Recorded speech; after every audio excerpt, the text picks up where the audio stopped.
When Vice President Kamala Harris was in Southeast Asia last year, in a rebuke to Beijing, she stopped by Palawan Island in the Philippines, just 330 kilometers east of the disputed Spratly Islands in the South China Sea.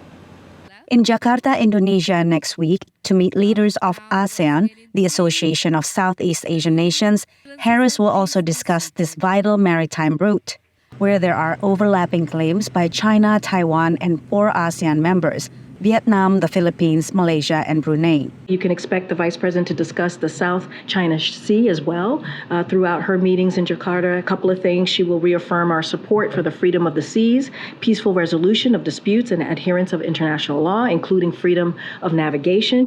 Other key topics include the crisis in Myanmar, where thousands have been killed and millions displaced since the 2021 military coup.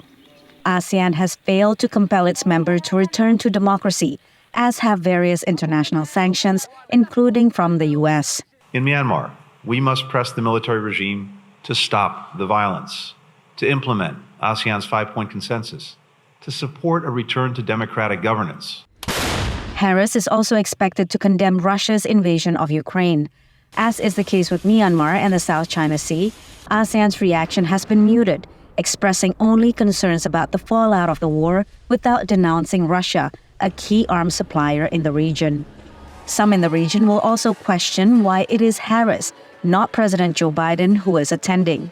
Maybe it is a slap for Indonesia because if we see Indonesia flagship program for the summit, actually in ASEAN Indo-Pacific Forum, and it will not be attended by the U.S.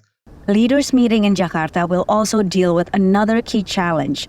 The Indonesian capital has been one of the world's top most polluted cities this month as authorities grapple with a spike in toxic smog. Patsy, Widakuswara, VOANews, Washington.